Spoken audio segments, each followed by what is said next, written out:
My name is Jordan Pearson. I'm from Torbay in Devon. I've been a youth worker, I've been a support worker, and I've even ran my own community centre. And throughout those journeys, I've met so many ordinarily kind people that don't get the recognition that they deserve. So this is my attempt to recognise them. I think kindness is within all of us. It costs nothing to be kind, but it probably means the most. We're looking for kind people that are passionate about what they do and really trying to make a huge difference in their community. These people are the backbone of our society, giving one thing that you can't get more of, their time. In these last few episodes, I'm riding solo, and I'm determined to get to the nitty-gritty of what makes these organisations thrive. Everyday, ordinary, kind people.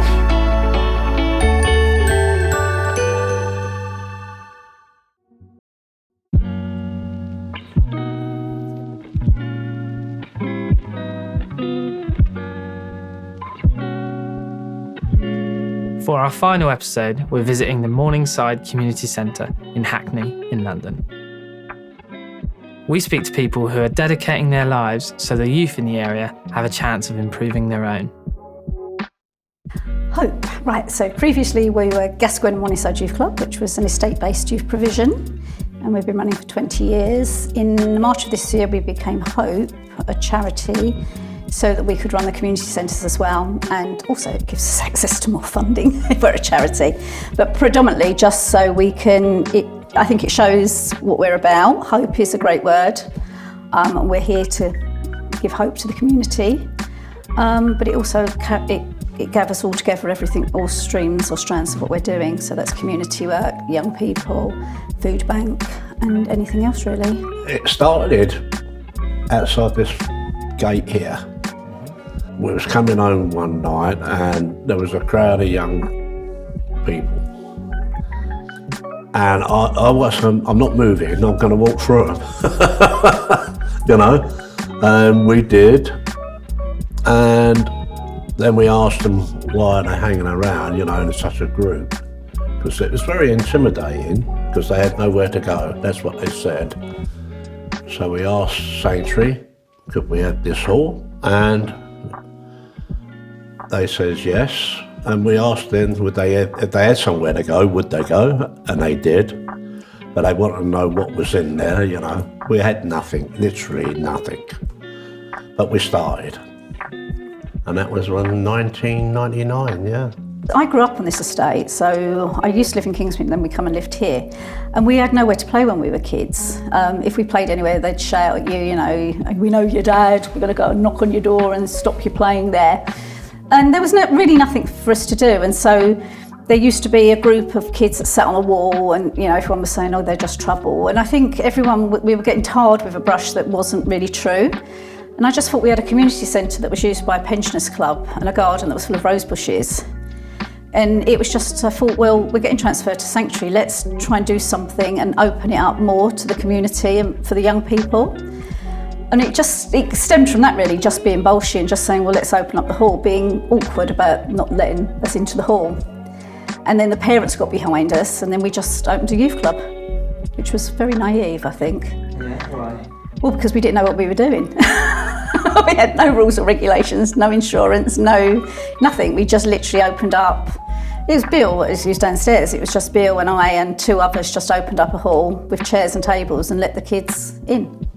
And it just came from that. Do you know, there wasn't any ambition. We've never had a plan. It's like people ask us all the time, what's the plan for the 6 weeks? What's the plan for the holiday? And we've never had a plan. It's just evolved, I think. It's evolved as we've gone along. Every day is a different day. So our club is different. We don't have PS4s or Xbox or gaming consoles. We don't even let them on tablets or unless they're doing homework. We always do activities. So whether it be dodgeball, volleyball, football, games that we make up on the spot, we just get them doing games the whole way through, and then healthy eating snacks and la la la la la. You come in, you have a little munch and you're good. Again, growing up, eating, it sounds like such a little thing, innit? Well, you never really had lunch or stuff like that, you know what I'm saying? Because your parents couldn't afford it and nothing like that. So knowing that I could give that back as well. Like just little food in your stomach, man, it's good, you know what I'm saying? This youth club is like I know it sounds a bit cool and whatever, it's like a little family, and this is their safe place for a lot of the kids. Even though a lot of them, they're not part of the gangs, they're not bad or whatever, but if the gangs was to put the heat on them, if the gangs was to put pressure on them, there's not much they could do to say, yeah, I'm not going to join. This was a really bad estate. It was a sink estate. There were people wouldn't live here. We had a serious gang problem. A little aside is I didn't realise we had a gang called E9 Bang Bang, and I got the kids all making signs. We had E9 Bang Bang gang signs all over the hall because I didn't know it was a gang, all in glitter until the police came in and told me to take them down. So we had a serious gang problem. I lived literally across the road, innit? This is Wall Street, the 9, that's what they call it, innit? It's like very heavily gang oriented, especially back in the day. So yeah, people were affiliated, and you know, a lot of things, stabbings, shootings happened around here, right? And if it wasn't for places like the youth club, that means my older brother and his friends would have been out on the strip. Do you know what I'm trying to say? Even though they had places to, like, because of the club, they had somewhere to be and like come in at times, right? Yeah. And it just creates that opportunity, you know, to get away from it. To get away from it, exactly. But the good thing, what we've done is we've made a lot of speeches, a lot of talks about grooming, stuff like that, being aware from young.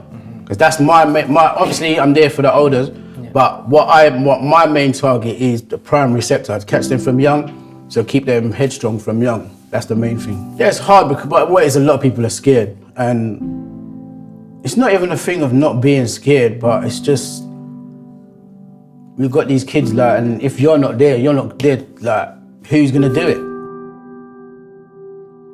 Like every other organisation we have visited, the COVID-19 pandemic has had a major and lasting impact on Hope's role within the community. The first story is we got a call from a guy who lived on the estate, and he was really upset because he couldn't get anyone to help him. He needed shopping. And he wanted beans and toilet roll, and I said, you've not got a hope in hell of getting any of those things, they're not in the shops. But what we'll do is we'll pop round and see what we've got. And we literally got a delivery from Felix, and we literally took him round all of this food. And he started our food bank, really. He started our food delivery because he'd had 2 strokes and a heart attack, and the statutory services couldn't help him. His key worker was there, couldn't get him any help. And then we just put a notice out on the estate saying, if you've got corona or you need help, you know, we've got food. And we literally started delivering from there.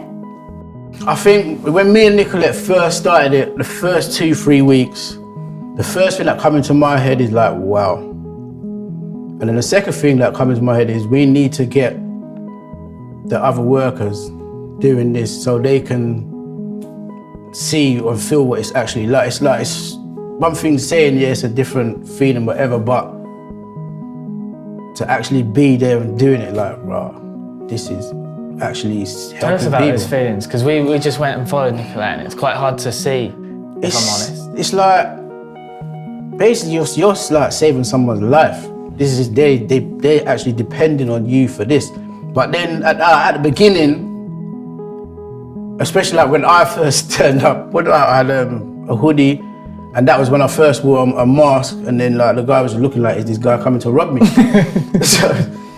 But then, yeah, now I'm trying to help now. Yeah. Even no matter what, the first thing is you just look and just like, wow, okay, even like the tattoos, whatever, you think, yeah, is this guy coming to rob me, whatever. But then from the first word, and they start speaking, and they just see, yeah, you're just normal, whatever. And you just kind of build up these relationships, but it just comes as second nature. But then, as I was saying to Nick, the first thing is we need to get these the workers, on board, and they will all tell you the feeling. I don't know what they will tell you the feelings, but it's hard to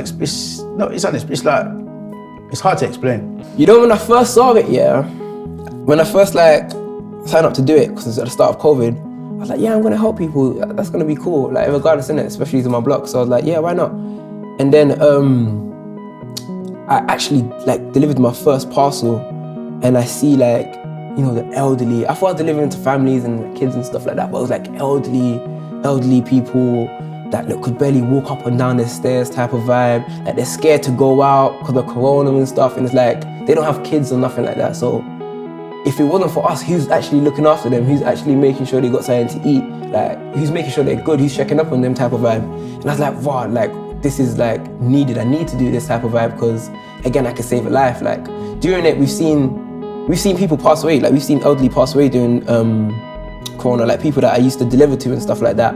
But it's good to know that if we wasn't there, like, we essentially prolonged their life for a little bit longer, right? I don't actually go out on delivery, but I have been out on it and done it and met a few residents. And it's heartbreaking, really. You know, especially the elderly people, they can't get out. And when you get the food, it's only a parcel of food, but they're so much appreciated. It is heartbreaking. You know, you think to yourself, Christ, you think of all the starving people in the world and all this food going to waste. You know, it's something should be done about it, I believe. Even though, like, it's 2 years later, innit? COVID is still a thing. There is still people's fears and that, but it's also, we've built like a bond with our community, innit? And we know their struggles. We've spoken to these people, we've had conversations, we know their struggle, we know what they need help in and stuff like that. So we're a youth centre now. We're not just for kids, we're for the community as well, innit? And if the community needs help, then we're there to help. What would you say has been the toughest time throughout your years?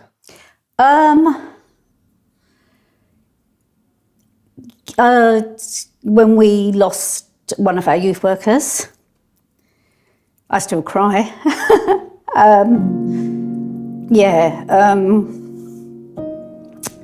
That was really hard. Tony worked with us for years and he was sort of the lead worker and so really inspirational guy. And he died really suddenly at 46 on his birthday. And I think that was one of the hardest times we ever had as an organisation or as a group of people. Tony was 1 in a million. He started with us just after 99. You could leave him to do anything and he'd work all the hours under the sun. Like, I know me and Tony since I was about 9, 10. So it's like losing a brother to a point, and that really broke me. But yeah, that was a hard one. But yeah, Tony, he inspired a lot of these kids. He's more like the older ones, especially the ones that's volunteering. They're the ones where he more or less caught at grassroots and motivated them, and a lot of them are doing really good, very well. I think even Daniel was the one that Tony first inspired. He's like basically like the dad I never had, innit? So when I heard the news, I broke a tear for sure. Like, it was the first time I cried in like years. I was just bawling. I called my boy. I was like, yo, like, Tony died, la la la la la. It was hard, man. It was hard still. It was really hard. Like, without him, I wouldn't be where I am. That's a fact. Yeah. Fact. Where do you think you'd be? Good question.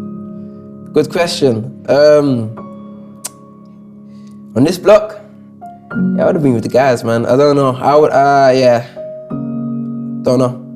Fair enough. Yeah, don't know. I feel like Tony was not just a father figure to you, but to a lot of people. For sure. 110%. To, like, my older brother, even when he passed, the oldest from the block came and they came down to share their condolences and stuff like that. Like, he was known everywhere around here, like, for real. I didn't find him, but I was there when they were dead.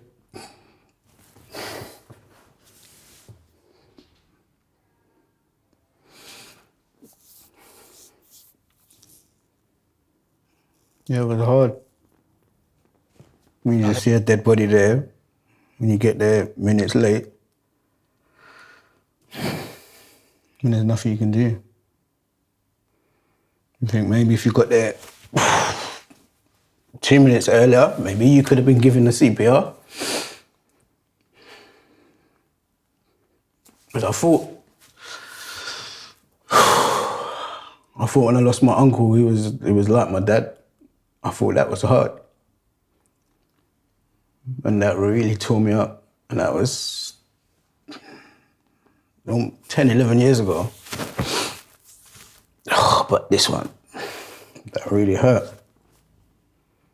I've still got his number on my phone, actually. I wouldn't destroy it, you know, because he was such a true friend. Mm-hmm. If he was alive today, I think he would have been nominated for something, I believe, you know, like either an OBE or whatever.